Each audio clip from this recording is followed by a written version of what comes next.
Praise the Lord. இன்றைய ஜீவாப்பம் 1 கொரிந்தியர் 13ஆம் அதிகாரம் 11ஆம் வசனம் முதல் 13ஆம் வசனம் வரை. நான் குழந்தையாக இருந்தபோது குழந்தையைப் போல பேசினேன், குழந்தையைப் போல சிந்தித்தேன், குழந்தையைப் போல யோசித்தேன். நான் புருஷனான போதோ குழந்தைகளுக்கு ஏற்றவைகளை ஒழித்து விட்டேன். இப்பொழுது கண்ணாடியிலே நிழலோட்டமாய் பார்க்கிறோம், அப்பொழுது முகமுகமாய் பார்ப்போம். இப்பொழுது நான் குறைந்த அறிவுள்ளவன், அப்பொழுது நான் அறியப்பட்டிருக்கிறபடியே அறிந்து கொள்வேன். இப்பொழுது விசுவாசம், நம்பிக்கை, அன்பு இம்மூன்றும் நிலைத்திருக்கிறது, இவைகளில் அன்பே பெரியது. ஆமேன், அல்லேலூயா. இதை கேட்டுக்கொண்டிருக்கிற அன்பு தேவ பிள்ளைகளே, இந்த வேத வசனத்தின் மூலம் ஆவியானவர் நம்மளோடு என்ன வெளிப்படுத்த சித்தமாக இருக்கிறார் சற்று நேரம் தியானிப்போம்.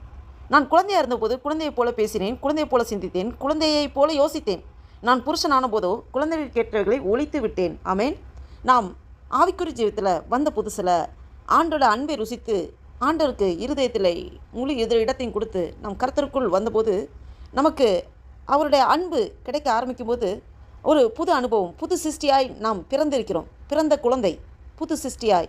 அப்போ ஆவிக்குரிய ஜீவித்தில் அந்த குழந்தை பருவத்தை போல இருக்கிறோம். அப்போது நமக்கு அநேக ஒரு ஆவிக்குரிய சப்போர்ட் வேணும். நாம் புதிதாக பிறந்த அனுபவத்துக்குள்ளே வரும்போது ஒரு பிறந்த குழந்தைக்கு மற்றவர்களோட ஆதரவு வேணும், மற்றவர்களோட அரவணைப்பு, கேர் வேணும். அந்த குழந்தை வளர்ந்து அதுக்கப்புறம் சுயமாக தன் வேலைகளை சுயமாக செய்கிற வரைக்கும் அந்த குழந்தைகளுக்கு மற்றவர்களோட சப்போர்ட் வேணும், தாயின் அரவணைப்பு வேணும், தந்தையின் அரவணைப்பு வேணும். அதுபோல் நாம் ஆவிக்குரிய ஜீவிதத்தில் மறுபடி பிறந்த அனுபவத்துக்குள்ளே வரும்போது பிகினிங் ஸ்டேஜ், அந்த புது சிருஷ்டியாய் நாம் பாவத்துக்கு செத்து நீதிக்கு பிழைத்து ஆண்டருக்கென்று நாம் புது சிருஷ்டியாய் வரும்போது நமக்கு அநேக ஆவிக்குரிய சத்தியங்களை அறிந்து கொள்ள நமக்கு நிறைய ஆலோசனைகள் தேவைப்படுது. ஆவிக்குரிய ஐக்கியம் தேவைப்படுகிறது. சபையை கூடி வருதல் விட்டுவிடக்கூடாது. நாம் எப்போதும் ஆண்டவரோடு ஒன்றிய ஐக்கியத்தில், நாம் ஜெபத்திலும் உபவாசத்திலும் பரிசுத்தவான்கள் ஐக்கியத்திலும் கூடுகையிலும் நாம் எப்பொழுதுமே இணைந்திருக்க வேண்டும்.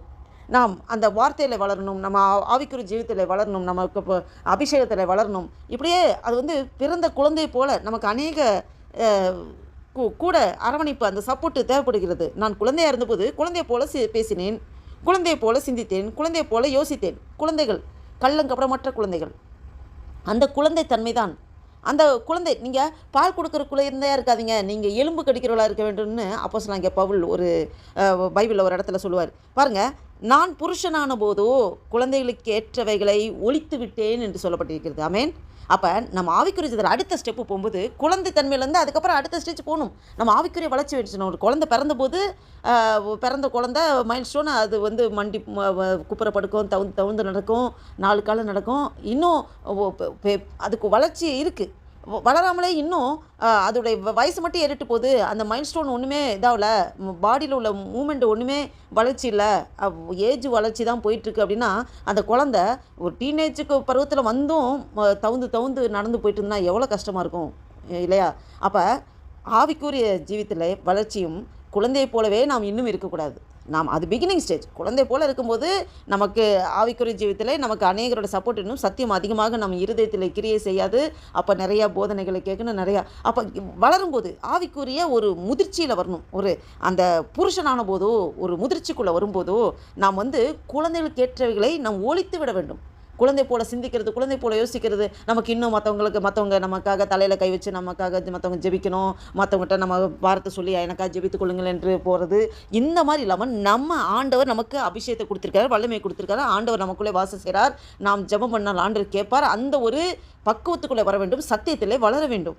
அப்போ புருஷன் ஆன போதோ குழந்தைகள் கேட்டவர்களை ஒழித்து விட்டேன். இப்பொழுது கண்ணாடியிலே நிழலோட்டமாக பார்க்கிறோம். கண்ணாடி முன்னாடி பார்க்கும்போது நம்மளோட உருவத்தை பார்ப்போம். அதுபோல தான் நமக்குள்ளே கிறிஸ்து வாசம் செய்கிறார், நமக்குள்ளே கிறிஸ்து இருக்கிறார். அப்போ நம்மளுக்குள்ளே கிறிஸ்து இருக்கிறார்னு நினைத்து கண்ணாடி பார்க்கும்போது நம்ம உருவம் தான் தெரியும். அப்போ நம்ம ஆண்டவரை ரிஃப்ளெக்ட் பண்ணும், கிறிஸ்துவை ரிஃப்ளெக்ட் பண்ணும், நமக்குள்ளே இருக்கிற கிறிஸ்துவை ரிஃப்ளெக்ட் பண்ணும். கிறிஸ்தவர் சொல்லும்போது கிறிஸ்து அவர், கிறிஸ்து மற்றவங்க அவங்களுக்குள்ளே வாசம் செய்கிறாங்கிற அந்த ஒரு உணர்வு அது இருக்கணும். அப்போ நம்ம கிறிஸ்துவை நாம் ரிஃப்ளெக்ட் பண்ணுறவர்களாக இருக்க வேண்டும். அதுதான் ஆண்டவர் எதிர்பார்க்கிறார்.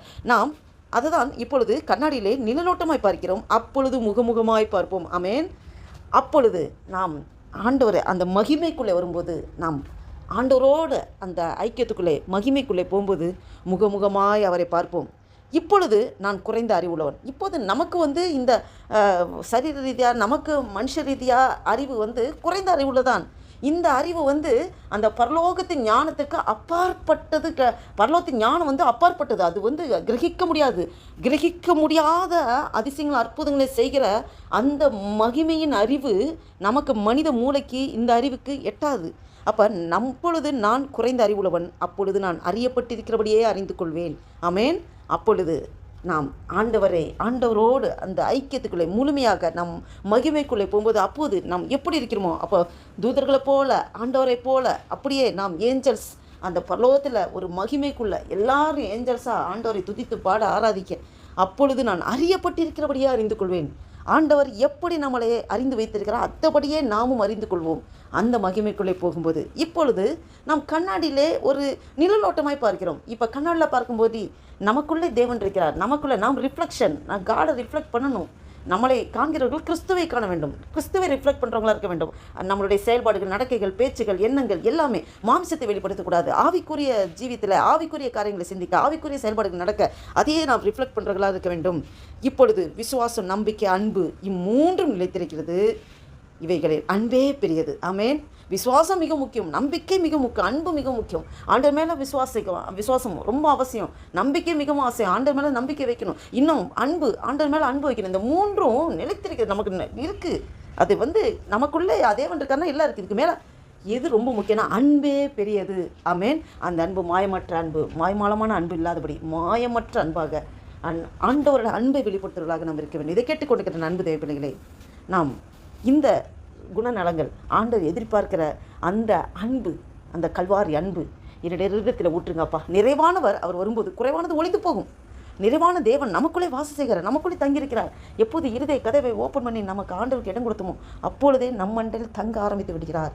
அப்போ அப்படிப்பட்ட தேவன் அண்டையில் நான் முழுவதுமாக ஒப்பு கொடுத்து, ஆண்டவரே கிறிஸ்துவானர் மகிமை நம்பிக்கையாக எனக்குள்ளே நீ வாசம் செய்கிறீர் ஆண்டவரே, இது ரகசியம் என்று சொல்லப்பட்டிருக்கிறது. ஆண்டவரே அப்பா, என்னை ஒரு விஷயம் நீங்கள் ஆண்டவரே உம்மை போல எங்களை மாற்றுங்கப்பா. ஆண்டவரே உம்மை போல ஆண்டவரே நீங்கள் எனக்குள்ளே இருக்கீங்கன்ற எப்பொழுதுமே என்னுடைய சிந்தைகளை செயல்பாடுகளிலிருந்து அதன்படியே எண்ணத்தின்படியே வாழ்வு என்று சொல்படி அதன்படியே நான் நடக்க என்னை ஒப்பு கொடுக்குறேன். ஆண்டவரை அர்ப்பணிக்கிறேன் கத்தாவே. ஆண்டவரே நீங்கள் எடுத்து என்னை நடத்துங்கப்பா என்று சொல்லி முழுதுமாக நம்மளை தாழ்த்தி ஒப்பு கொடுப்போமா? இந்த சிந்தையோடு ஒரு புதிய நாளுக்குள் ஆண்டவர் நம்மளை நடத்தி கொண்டதுக்கு தேவனுக்கு நன்றி செலுத்தி ஆண்டு நோக்கி பார்த்து ஜெபம் செய்வோம். ஹல்லேலூயா. நன்றி தகப்பனே, நன்றியோடு துதிக்கிறோம் ஆண்டவரே. துதிகள் மத்தியில் வாசம் செய்கிற தேவனையும் நன்றியோடு துதிக்கிறோம். இந்த ஒரு புதிய நாளைக்காய் ஸ்தோத்திரம் ஆண்டவரே. இந்த 2026 வருஷத்தில் ஆண்டவரே ஹல்லேலூயா மார்ச் மாதமாகிய 3வது ஆண்டவரே மாதத்தின் ஆண்டவரே அப்பா 16ஆம் தேதியை காண கிருபை செய்த தேவனே உமக்கு கொடான கொடி ஸ்தோத்திரம் ஐயா. நன்றி தகப்பனே. ஆண்டவரே அப்பா, எங்களை கொண்டு இந்த வீடியோவை கேட்டுக்கொண்டு பார்த்து கொண்டு ஒவ்வொருக்காகவும் அடிமை எனக்காகும் ஆண்டவரே வேலை ஜெபிக்கிறோம். ஆண்டவரே எங்களை கொண்டு நீ என்ன செய்ய சித்தம் தீர்மானம் வைத்திருக்கிறோம் உடைய சித்தத்தைப்படி நடத்துங்கப்பா. ஆண்டவரே அப்பா, புது சிருஷ்டியாய் நாங்கள் பிறந்தபோது ஆண்டவரே உமக்குள்ள ஆவிக்குரிய ஜீவிதத்தில் பிறந்தபோது ஆண்டவரே குழந்தை போல யோசித்தோம், குழந்தை போல பேசினோம், குழந்தை போல சிந்தித்தோம்.